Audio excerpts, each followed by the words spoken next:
Alors, la dernière fois, on a stoppé sur les 4 théorèmes pour calculer toutes sortes de dérivés ou bien les dérivés de n'importe quelle fonction. Alors maintenant, on va faire les applications de la dérivation. À quoi sert la dérivée et quand est-ce qu'on l'utilise? Alors, application.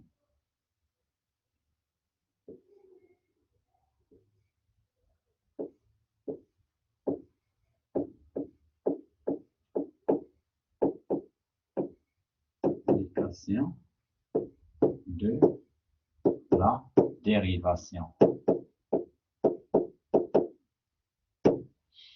La première application, équation de la tangente.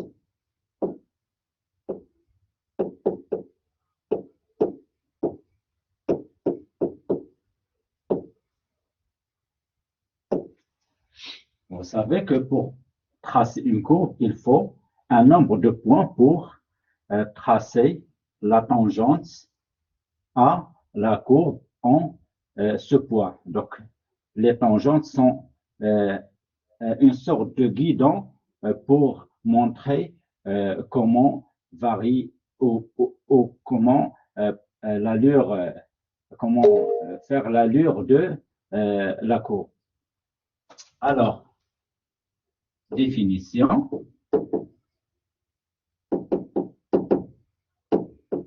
Je prends soit f, une fonction dérivable sur un intervalle i de R. x0, un élément de i. Bien sûr, sa dérivée existe. L'équation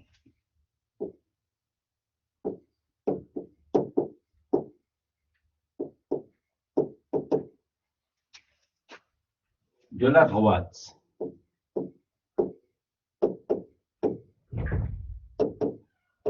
tangente à la courbe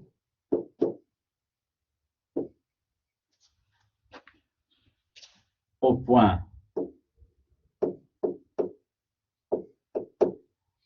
bien sûr, un point est donné par l'abscisse et l'ordonnée. Le point f de x0 ou bien au point d'abscisse x0 est donné par et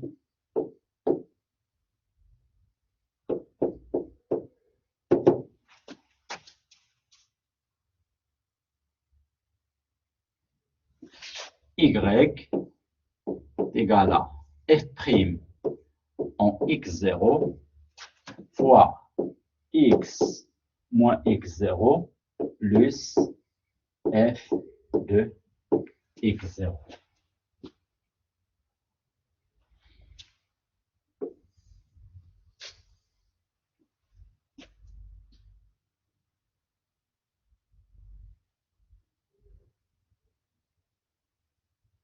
Exemple.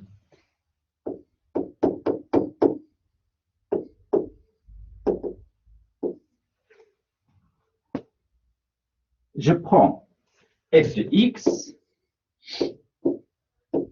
est égal logarithme de la valeur absolue de x moins 1.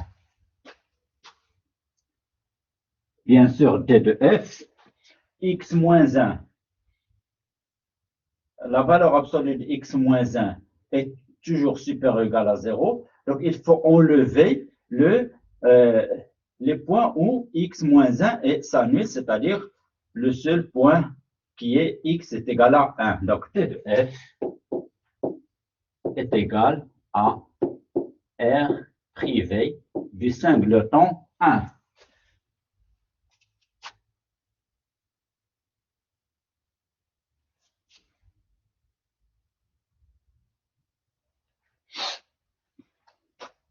F est une composée, donc f est dérivable sur R moins 1 et f' de x, c'est la dérivée x moins 1 prime sur x moins 1 est égal à x moins 1. Au point, je choisis un point. Au point, par exemple, 1 demi, f de 1 demi, qui est égal à 1 demi, logarithme de 1 demi.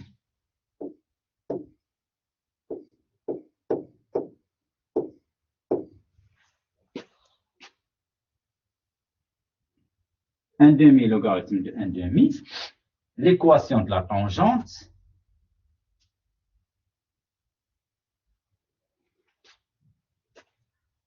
l'équation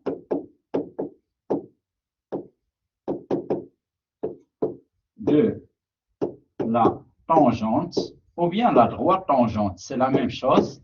La tangente à CF, la courbe de F, au point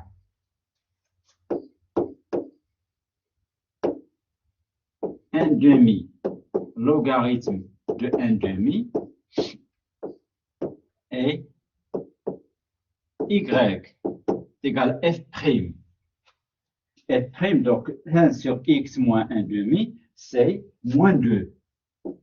Moins 2 fois x moins 1 demi plus logarithme de 1 demi. Donc ça, c'est moins 2x plus 1 moins logarithme de 2. Log de 1 sur a est égal moins logarithme de a. Est égal, donc,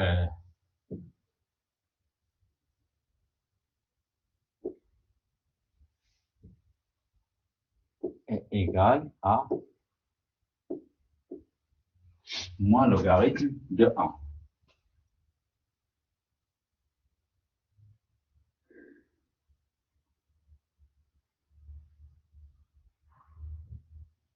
Donc, je reviens. Donc, ça, c'est 1, équation de la tangente. Je passe. Deuxièmement,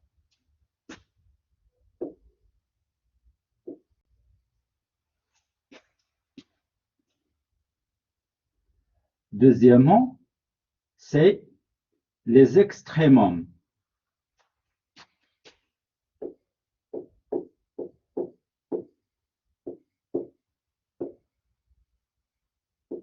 Extrémum, ça veut dire maximum et minimum.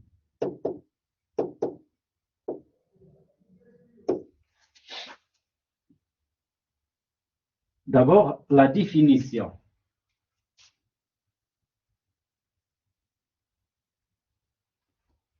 Définition.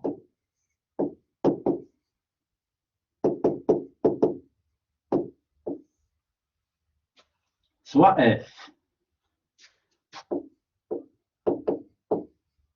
une fonction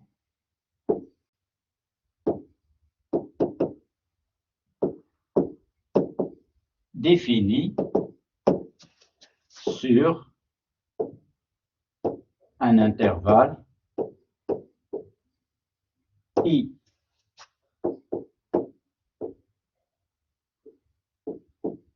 x0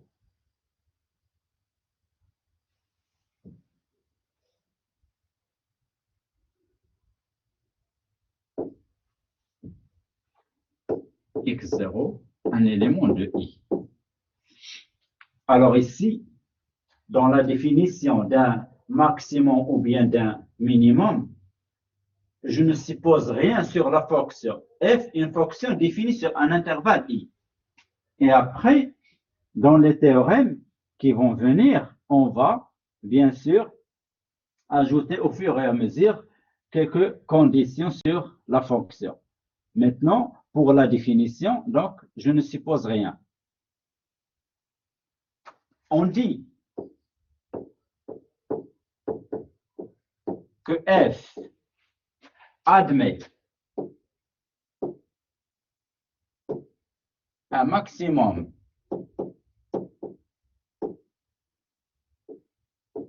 absolu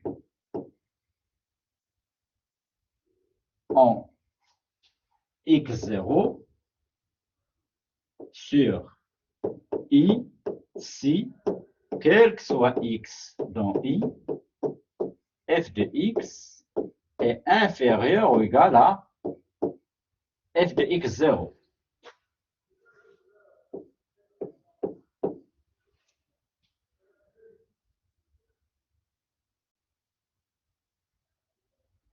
F admet un maximum absolu en x0 sur ici, quel que soit x, dans I, f de x est inférieur ou égal à f de x0.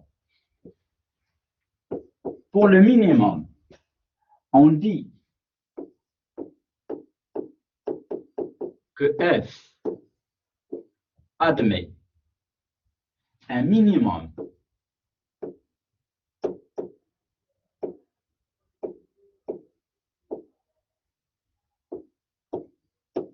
absolu en x0 sur I si, quel que soit x dans I, f de x est supérieur ou égal à f de x0.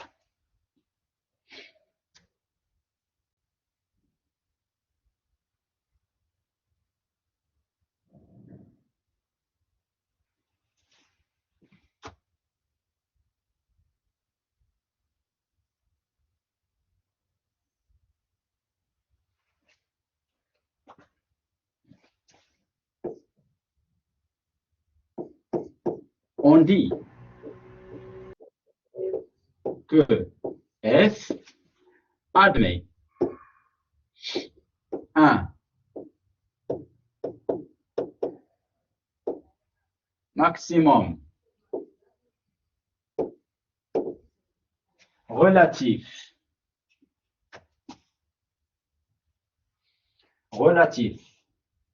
en x0 si il existe un intervalle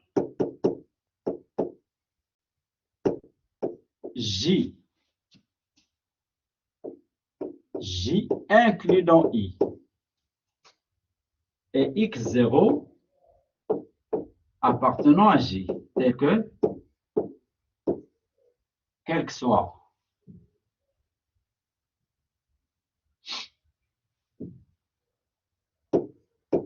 x dans J, f de x est inférieur à f de x0. C'est-à-dire que f de x0 majore les f de x seulement sur J et pas sur I entier. On dit que f admet un minimum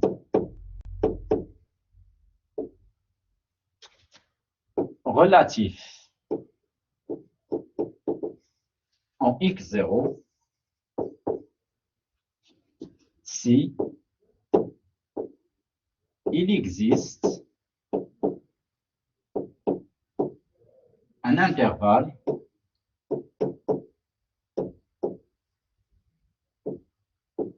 J inclus dans I et x0 appartenant à J, tel que, quel que soit x dans J, f de x est supérieur ou égal à f de x0. C'est-à-dire f de x0 est un minimum sur J et pas sur... Donc, pour les intervalles fermés, donc une propriété de fonction continue, donc admettre un minimum et un maximum, et ce minimum et maximum est atteint en un point. Donc, parmi les qualités de fonction continue sur un intervalle fermé. Alors, la visualisation graphique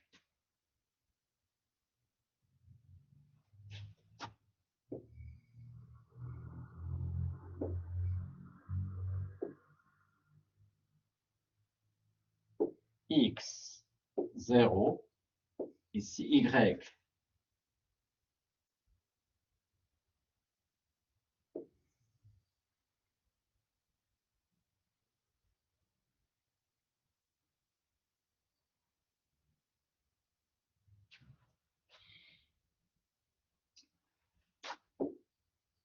Donc ça, c'est notre courbe C de F.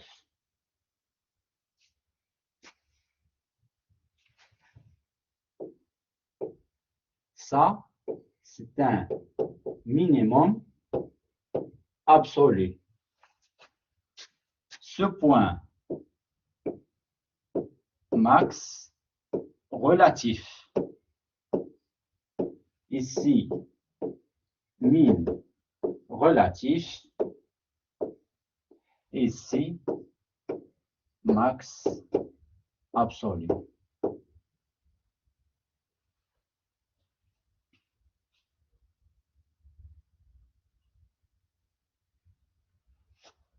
Donc, vous voyez que ici, donc juste ici, c'est un maximum. Mais si on dépasse ça, donc bien sûr la valeur est dépassée, donc il n'est plus maximum. Donc c'est pour cela qu'on l'appelle un maximum relatif. C'est seulement sur cet intervalle. Ce minimum ici, à partir de ça, c'est un minimum. Mais seulement sur cet intervalle, c'est pour cela qu'il est minimum relatif. Ici, en ce point, ici,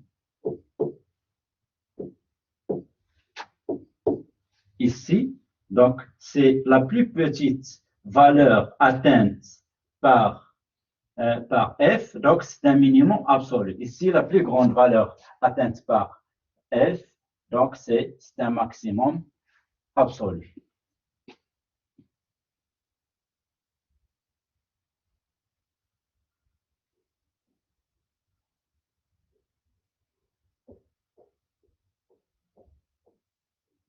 Alors, maintenant, un théorème.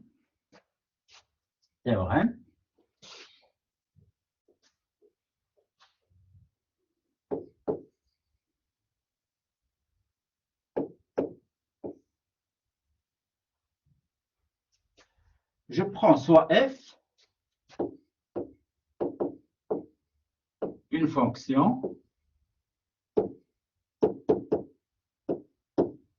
dérivable sur i x0, un élément de i. Une condition nécessaire et suffisante. Point, ici, une condition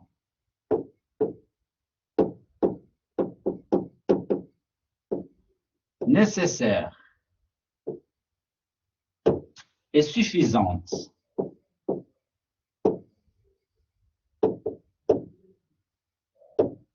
pour que f admette un extrémum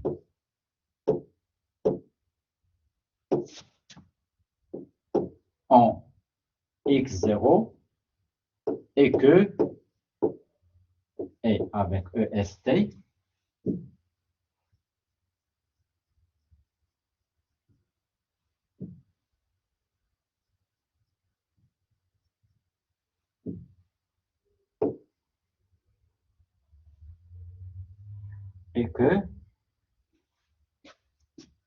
f prime, la dérivée, s'annule en x0 en changeant de signe.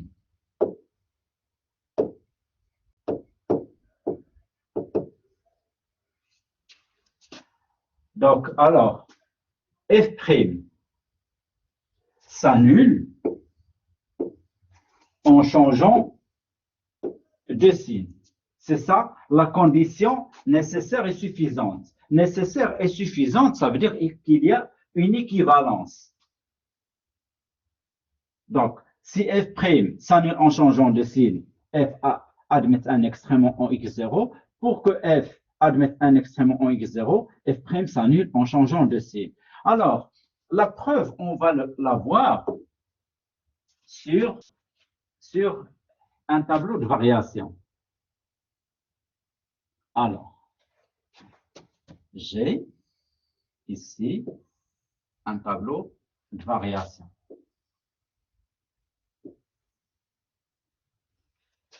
Ici, j'ai f'. Ici, j'ai f. Ici, j'ai x0. F' s'annule en changeant de signe. Ici, le tableau 1, donc tableau 1, tableau 2. F', ici 0. Alors, f' s'annule en changeant de signe. Je suppose d'abord qu'il est positif, s'annule et change de signe. Donc, il devient négatif. Ou le contraire, moins et devient plus. Plus, ça veut dire qu'elle est croissante. Donc, j'ai f de x0 et puis elle décroît. Ici, c'est le contraire. Elle est d'abord croissante, f de x0, et puis elle croît. Donc ici, tableau 1, f admet un maximum en x0. Ici, f admet un minimum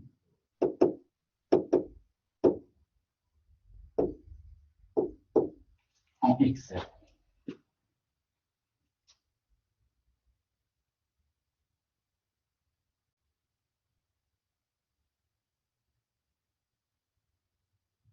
Alors, la seule condition sur f', donc si vous avez f une fois dérivable, donc vous pouvez voir que f s'annule.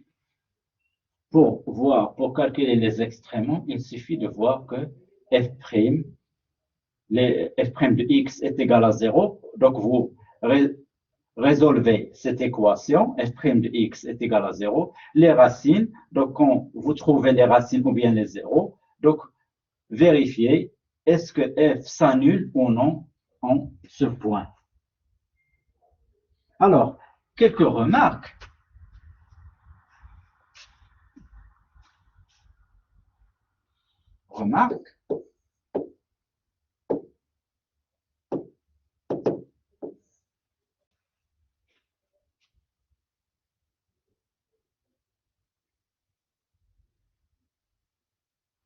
Alors, cette condition, les conditions du théorème. Donc, f, si f n'est pas dérivable en x0, ne veut pas dire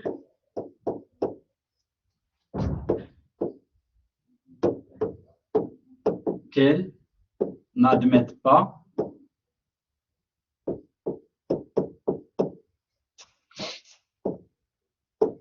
un extrémum en 0.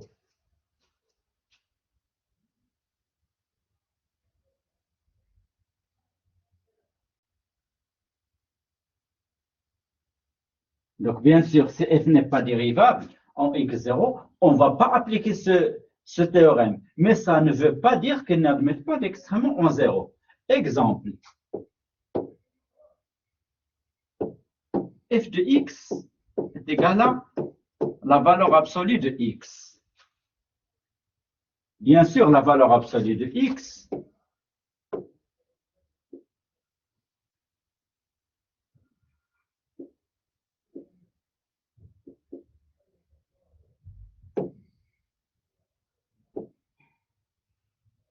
la valeur absolue de x. Donc, ici, dans ce point,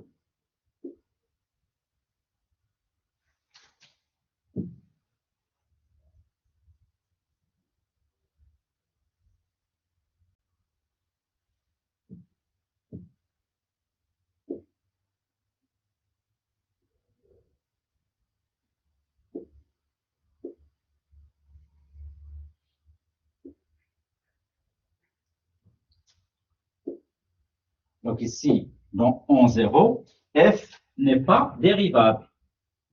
Mais ça ne veut pas dire que la valeur absolue ne possède pas d'extrémum. Elle possède un minimum et même absolu au point 0, puisque quel que soit x dans R, la valeur absolue de x est supérieure à la valeur absolue de 0 qui est égale à 0. Donc f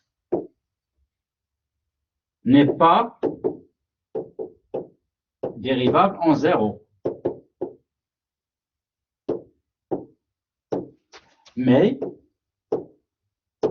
elle possède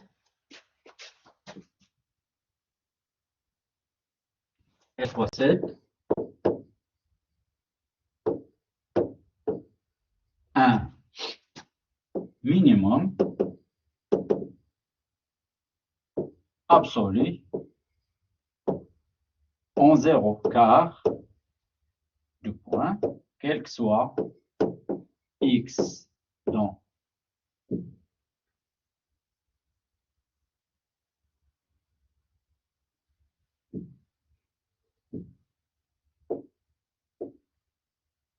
quel que soit x dans R, la valeur absolue de x est supérieure ou égale à la valeur absolue de 0, qui est égale à 0.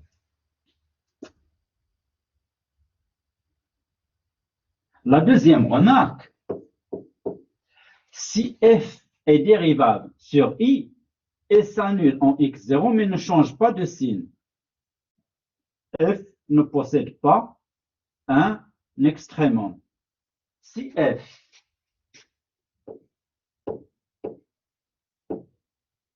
prime s'annule en x0 sans changer de signe,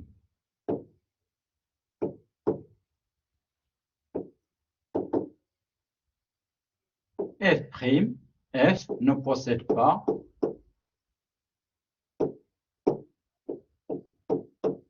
d'extrémum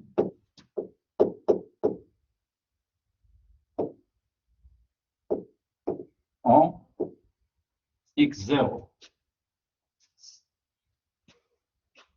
Exemple,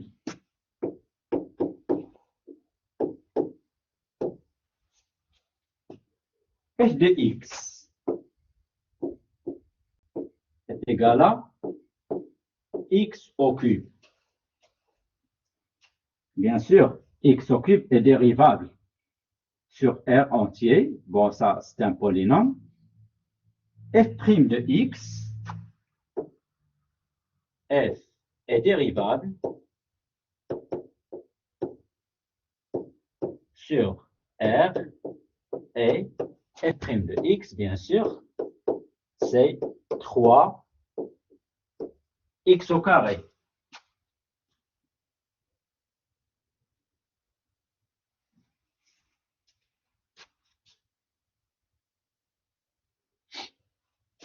F'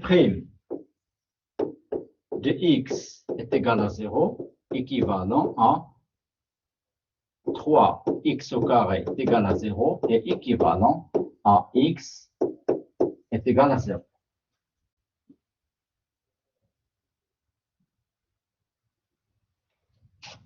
Donc, 3x au carré est égal à 0, équivalent x est égal à 0. Donc, x est égal à 0 est un candidat à être un extrémum, mais pas encore un extrémum. Il faut voir est-ce que f' change de signe. F' est toujours positif. Par suite, les conditions du théorème ne sont pas remplies. Donc, f ne possède pas un extrémum en 0. F' est toujours positive,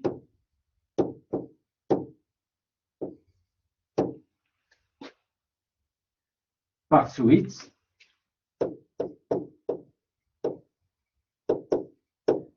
F ne possède pas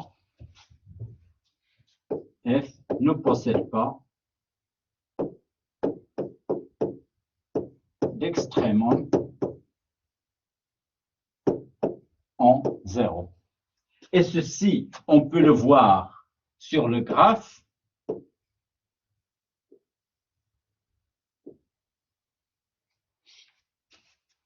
Ici, x en 0. J'ai f' de 0 est égal à 0, donc j'ai une tangente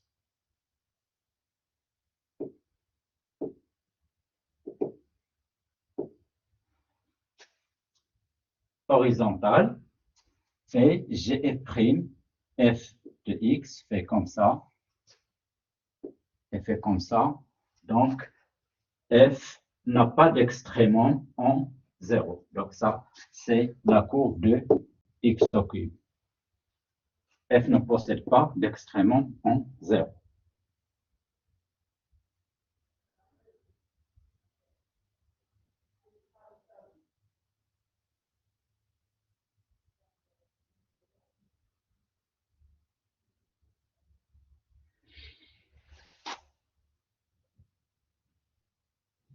Alors, troisièmement,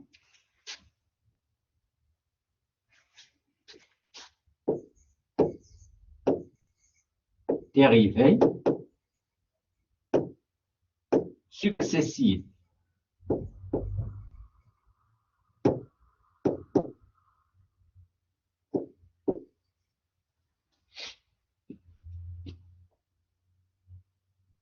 Soit f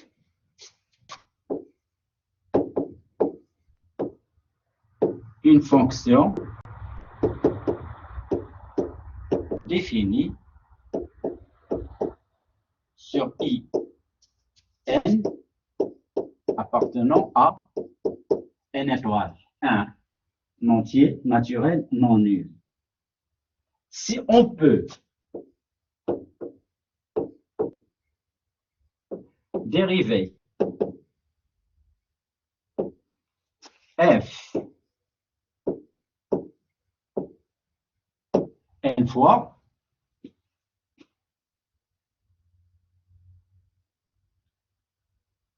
si on peut dériver f n fois la fonction obtenue après ces n dérivations est appelée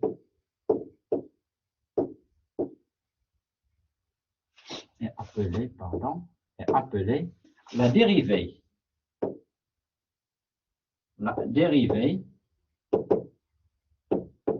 nème de f ou la dérivée d'ordre n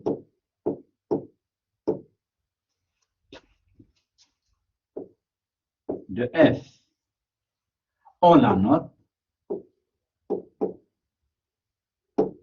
f en puissance n, mais pour faire la différence entre la puissance, on fait un petit crochet comme ça pour marquer que c'est la énième dérivée et pas la puissance énième de f. Alors, vous avez la première dérivée, f', vous avez f seconde, que vous pouvez écrire f2, f3, f4, f5, et ainsi de suite.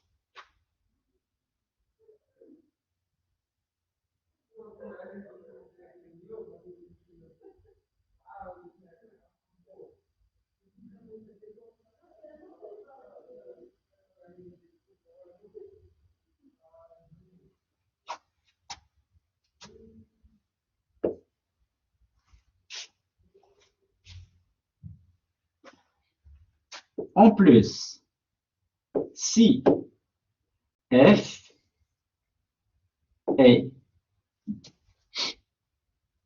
n fois dérivable,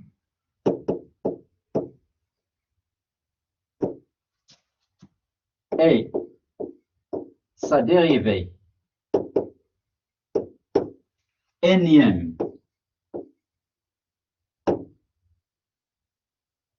f n est continue, on dit que f est de classe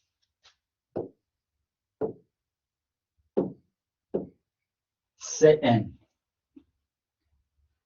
C avec une C majuscule avec une puissance n marque l'ensemble de toutes les fonctions qui sont n fois dérivables et la nème dérivée est continue. Donc, on en aura besoin après quand on fera le théorème de Taylor qui impose que f doit être n fois dérivable et sa dérivée nème est continue. Donc, les fonctions de classe Cn se notent comme ça. La classe n, c'est l'ensemble des fonctions qui sont n fois dérivables et la nème dérivée est continue. Si f est dérivable à n'importe quel ordre, on dit que f est de classe C infinie. Si f est dérivable à n'importe quel ordre,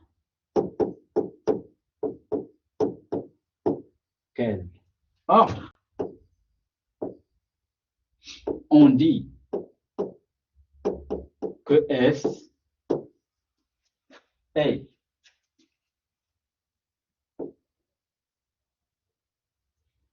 infiniment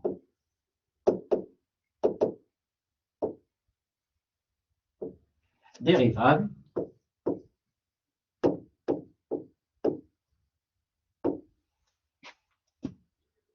on dit que f est infiniment dérivable et ou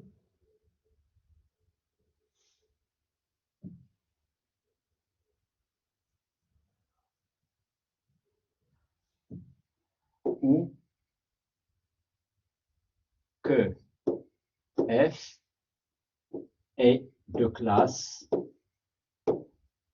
puisque ceci est pour n'importe quel n dans n étoile, donc est de classe C infinie. On fait C avec une puissance infinie pour marquer que à n'importe quel ordre de n étoile, f, on peut la dériver. Bien sûr, si f est continu, donc on marque la dérivée d'ordre 0. Si f est continu, donc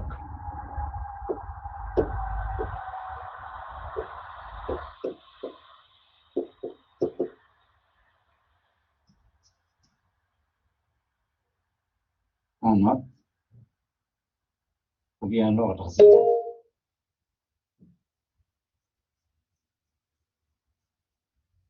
Ça fait seulement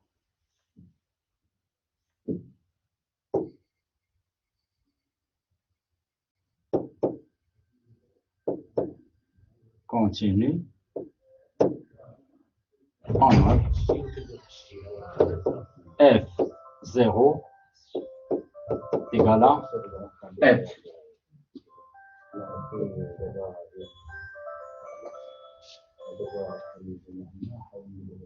Alors, pour l'utilisation de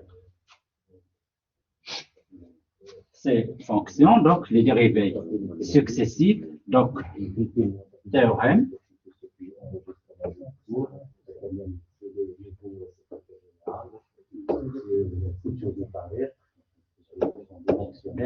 qui est le professeur pour l'enregistrement théorème. Donc, je prends soit f since you have this we should know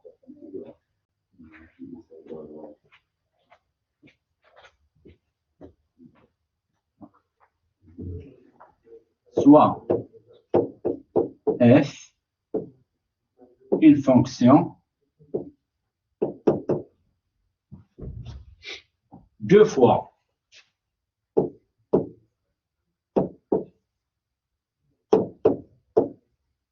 dérivable sur un intervalle i x0 et dans i.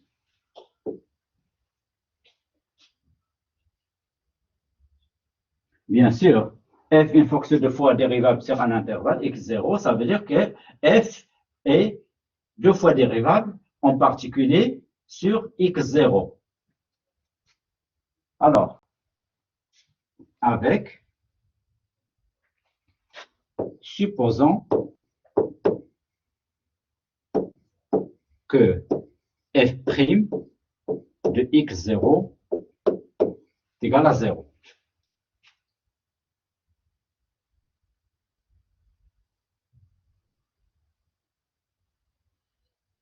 Si f seconde de x0 est supérieur à 0, alors f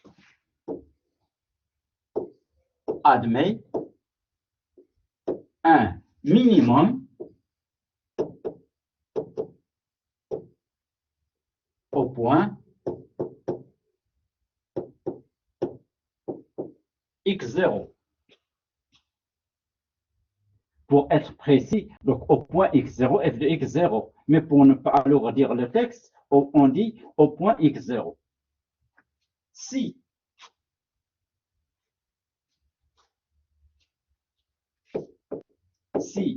f seconde de x0 est inférieur à 0, alors f admet un maximum en 0, ou bien en x0.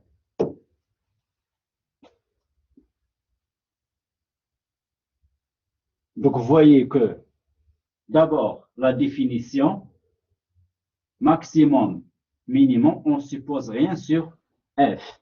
F, une fonction, f de x supérieur ou égal à f de x0, quel que soit x dans i, donc c'est un maximum. Respectivement minimum, donc f de x supérieur ou égal à f de x0. Après, le théorème, une condition si f est dérivable. Seulement une fois dérivable, on impose que f' de x0 s'annule en changeant de signe. Si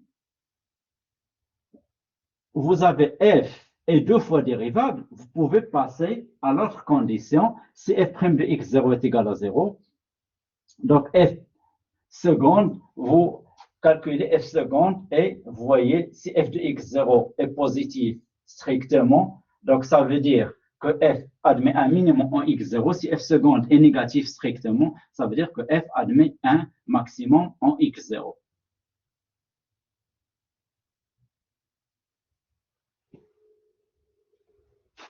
Alors, la quatrième partie, concavité. Tout ça, c'est parmi donc, la séance d'aujourd'hui, les applications de la dérivation. Concavité, convexité, point d'inflexion.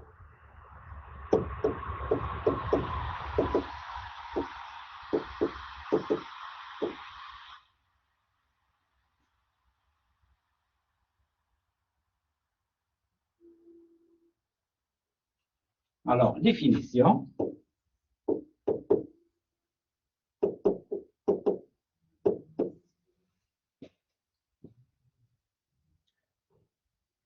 Soit f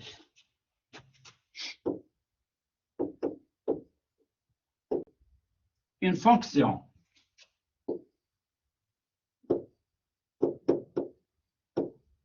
deux fois dérivable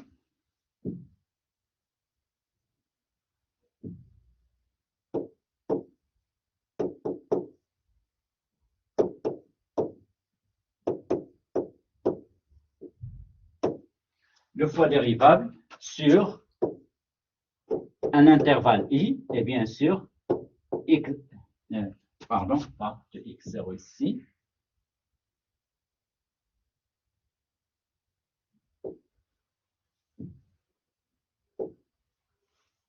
Deux fois dérivable sur un intervalle i.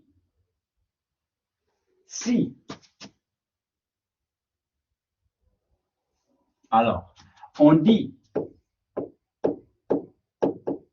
que f est convexe sur i si, quel que soit x dans i, f seconde de x est positif. On dit que f est concave sur i si, quel que soit x dans i, f seconde de x est négatif.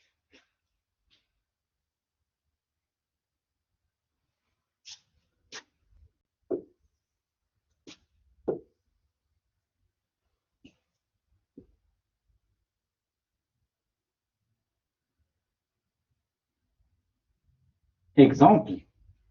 Donc, exemple.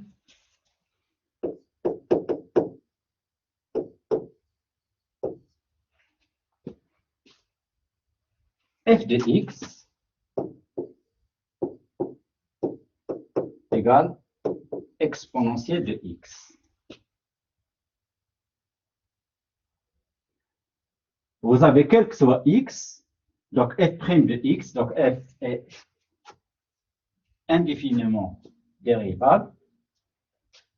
L'exponentielle est de classe C infinie, donc vous avez f' de x égale à exponentielle de x, f seconde de x égale exponentielle de x. On a, quel que soit x, dans R, f seconde de x, qui est égal à exponentielle de x, est supérieur à 0. Donc, exponentielle, donc, la fonction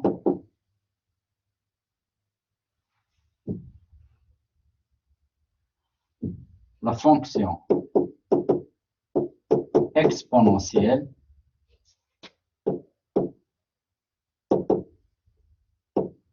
est convexe.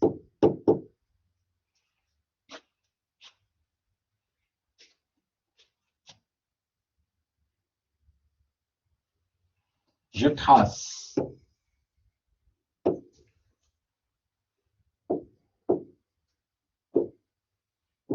ma fonction, l'allure, l'exponentielle, puisque exponentielle de x tend vers l'infini quand x tend vers l'infini, exponentielle de x sur x tend vers l'infini, vers plus l'infini, quand x tend vers plus l'infini, donc elle a une branche parabolique de direction en y. La limite quand x tend vers moins l'infini de x est égale à 0, donc elle a une asymptote horizontale de direction moins OX.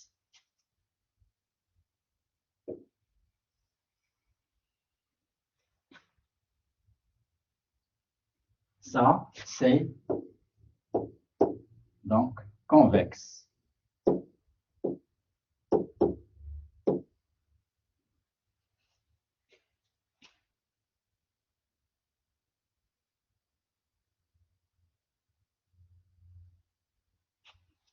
Le deuxième exemple,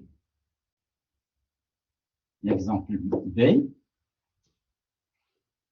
Ici, je reviens sur l'exemple. Ici, je fais l'exemple A, l'exemple B. Je reviens.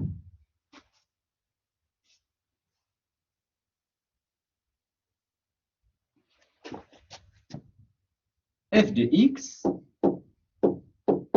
égale logarithme de x. Bien sûr, t de f, je rappelle que c'est 0 plus l'infini.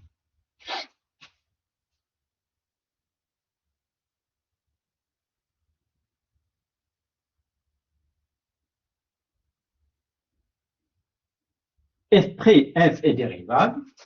La fonction logarithme est dérivable sur 0 plus l'infini. Le 0 est ouvert. F est dérivable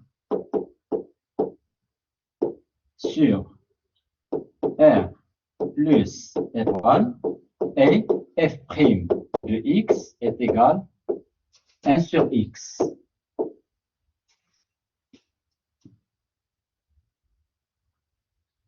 Aussi, f' est dérivable et sur, bien sûr, toujours sur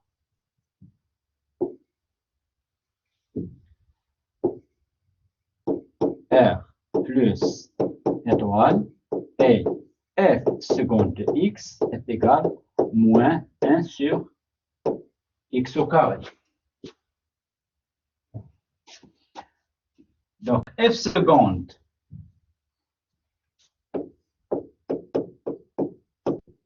égale à moins 1 sur x carré est inférieur toujours à 0, quel que soit x, dont 0 plus l'infini.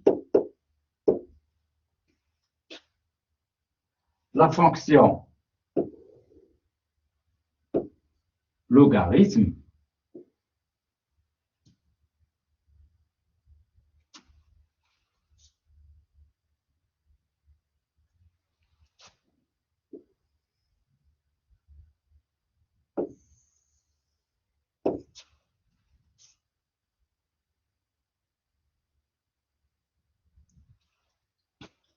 fonction logarithme s'annule en 1 au point, donc ici x, ici 1, 0. Alors, la limite quand x tend vers l'infini de logarithme, c'est l'infini. La limite de f de x sur x, c'est la limite de logarithme de x sur x en l'infini, c'est 0. Donc, logarithme possède une branche parabolique de direction au x.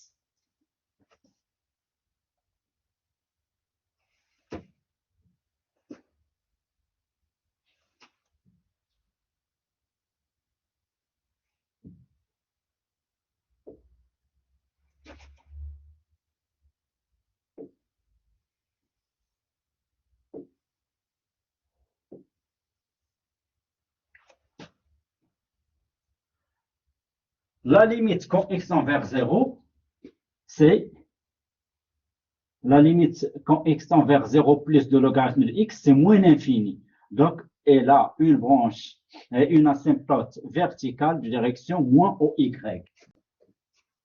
C'est moins l'infini, donc moins au y.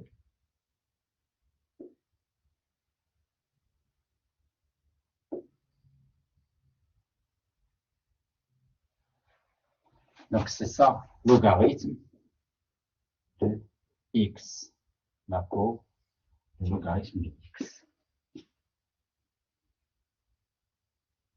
Donc, logarithme est concave. Logarithme de x est concave sur 0 plus l'infini.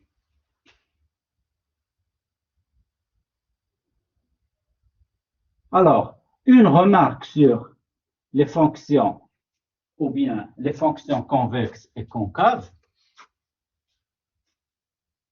Je prends Je vais revenir sur la fonction exponentielle. Mais ceci est vrai pour n'importe quelle fonction convexe. Je vais prendre 2 points de la courbe quelconque.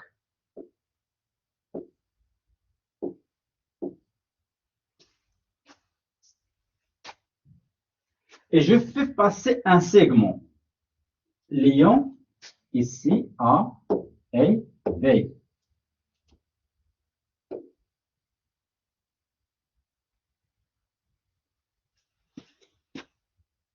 Bon, si c'est moche un peu, donc je vais l'effacer.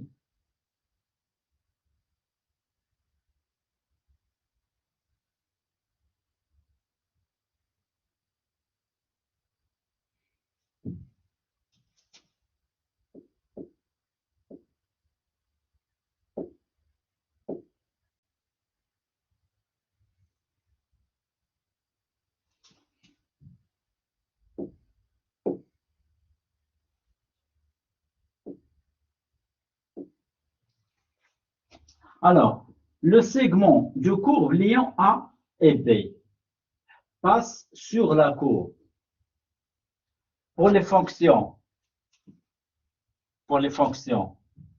concaves, ici comme le logarithme, je prends 2 points, n'importe quel 2 points,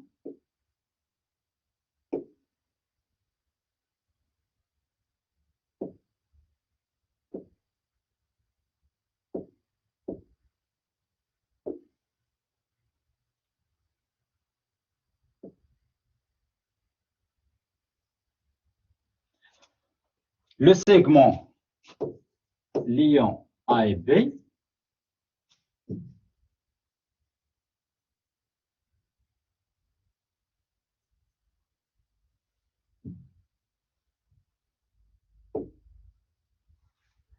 le segment liant A et B passe sous la courbe. Donc, remarque,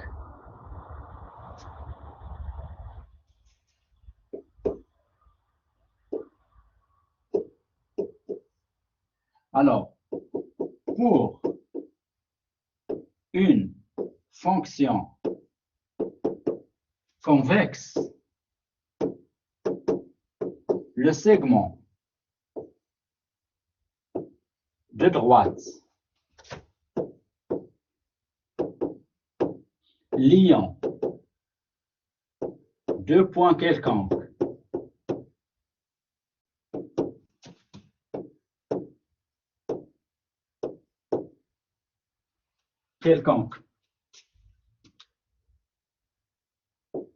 de la courbe passe au-dessus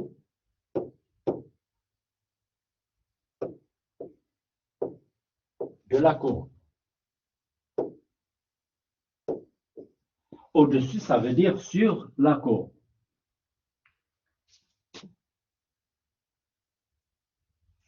Pour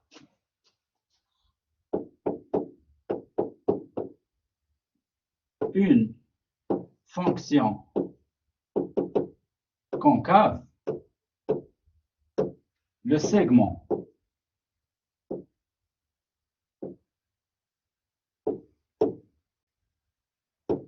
de droite liant 2 points quelconques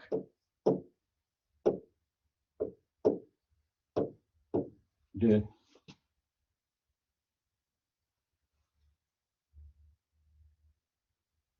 points quelconques de la courbe passe au-dessous de la courbe.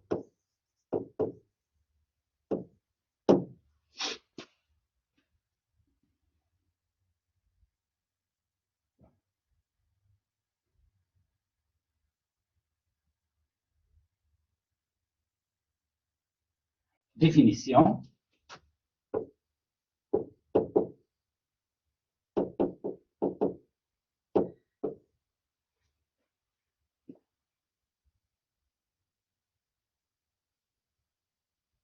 Soit f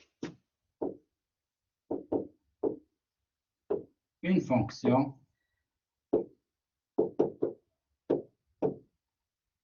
dérivable sur i.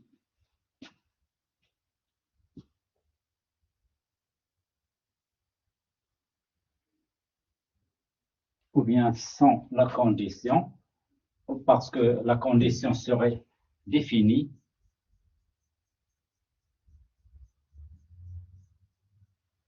une fonction définie sur x0, un élément de i. Un point. On dit que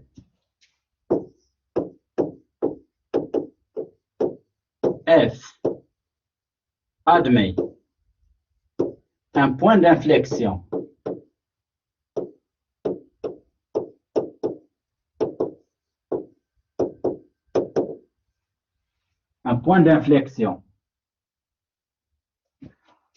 au point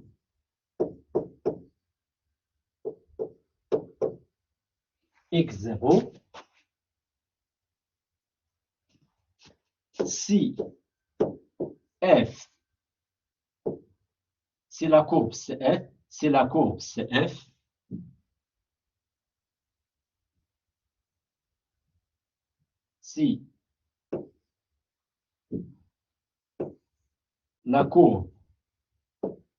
de f, CF, admet une tangente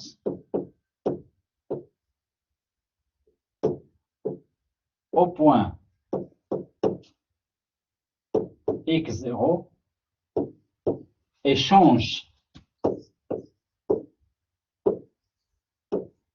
de concavité en x0, pardon.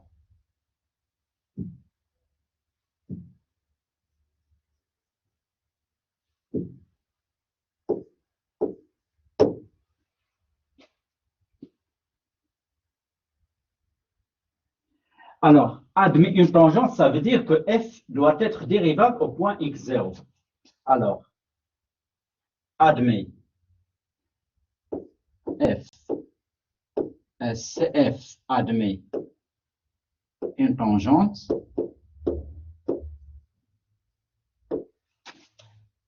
veut dire que f est dérivable en x0.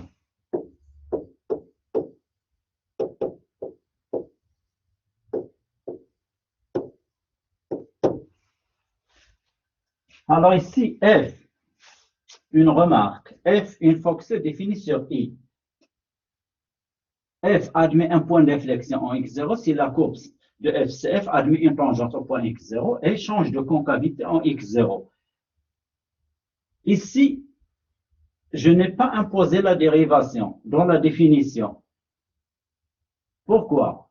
Parce que dans la concavité et la convexité, en fait, la condition f seconde est positif ou bien f seconde est négatif est un terme et n'est pas la définition. La vraie définition, c'est que f, l'image, pour que f soit convexe, il faut que l'image de n'importe quel élément du segment AB doit être inférieure ou égale au segment défini par à un élément, à n'importe quel élément du segment défini par f de A et f de B. C'est pour cela que j'ai tracé la courbe. Donc, n'importe quel point du segment de f de A et f de B est supérieur à n'importe quelle image f de A. Mais puisque dans votre programme, on a enlevé la notion de définition d'un segment, parce qu'un élément du segment AB, ça s'écrit T fois A plus 1 moins T fois B. où t prend n'importe quelle valeur de 0,1. Donc, c'est pour cela, donc ici, la définition est relative à la définition donnée par la définition graphique. Mais pour l'utiliser ici, donc on va utiliser le théorème, puisqu'on a utilisé la définition par les f secondes, on va utiliser un théorème équivalent, donc c'est qui utilise que f est 2 fois dérivable. Mais si f n'est pas 2 fois dérivable, ça ne veut pas dire qu'elle n'est pas concave ou elle n'est pas convexe. Donc la notion de concavité-convexité n'impose pas la dérivation. Ici, théorème, ou bien d'abord graphiquement,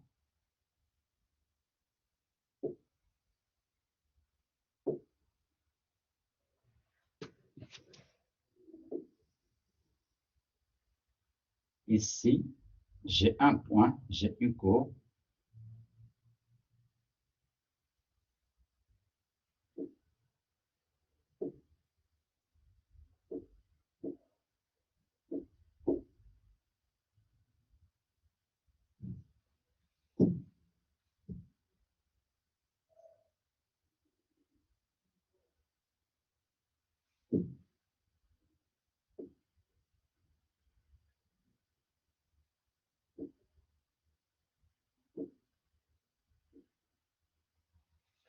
Donc ici, un point x0, f de x0, ici, convexe, ici, concave, ici donc, point d'inflexion.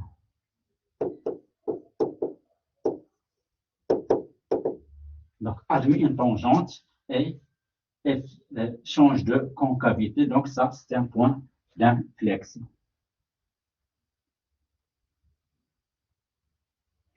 Alors, je vais terminer par ce théorème.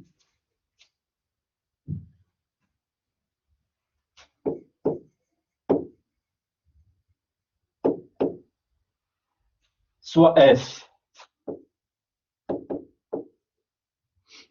une fonction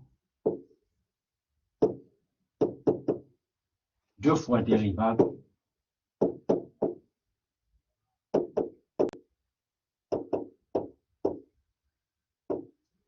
sur un intervalle i x0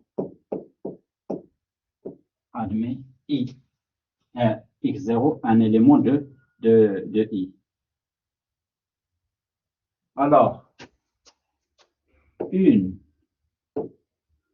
condition nécessaire,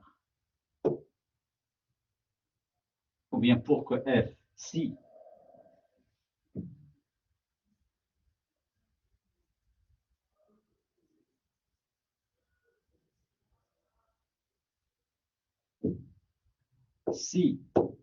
f seconde de x0, si f seconde s'annule en x0 en changeant de signe,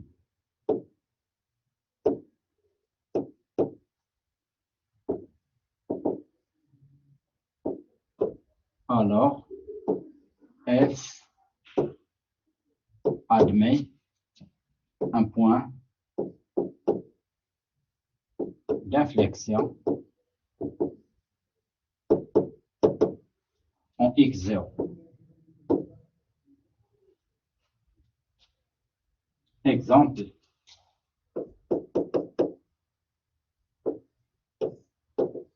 f de x égale à x au cube. F' de x égale à 3x carré. F seconde de x égale à 6x. Donc 6x, vous voyez que elle s'annule en 0. Quand elle est négative, f seconde est négatif. Quand elle est positive, f seconde est positif. Par suite, change de signe en 0. Par suite, f possède un point d'inflexion. F seconde de x égale à 0. Donc, vous voyez que ici, f seconde en 0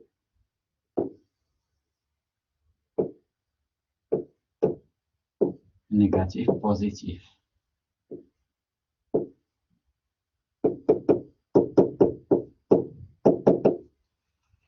F s'annule.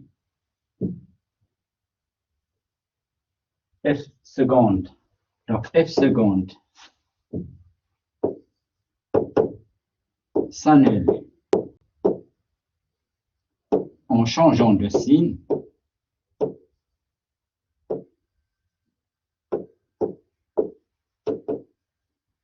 En 0. Donc, F possède un point d'inflexion en 0. Bien sûr, sur la courbe,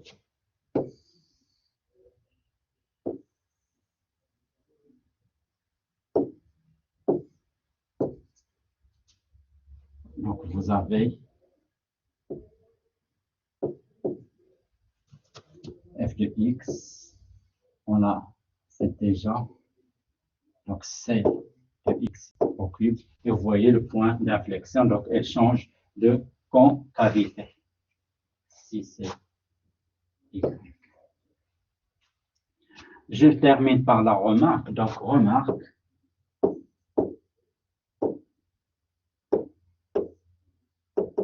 Si f seconde s'annule sans changer de signe,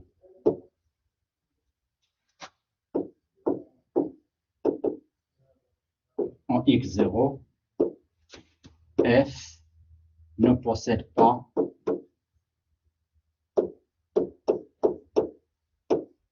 de point d'inflexion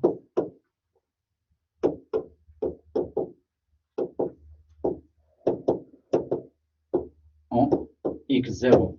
Exemple.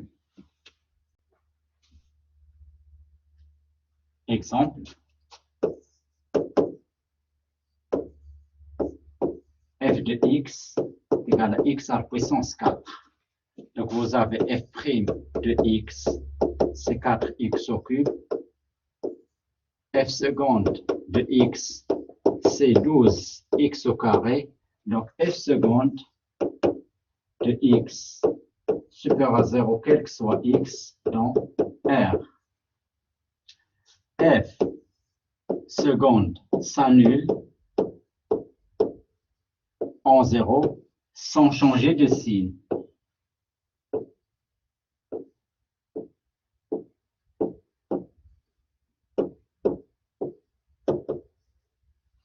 Donc, F ne possède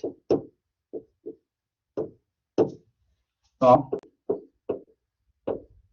de point d'inflexion en 0. Et vous voyez que vous pouvez le voir ici.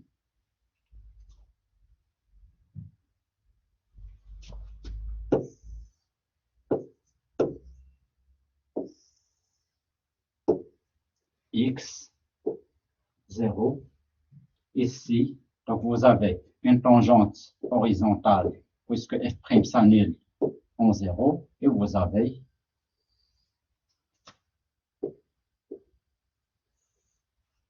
c de x à la puissance 4, donc f, donc 0, vous voyez que f ne possède pas 0 comme point d'inflexion, même si f seconde s'annule en 0.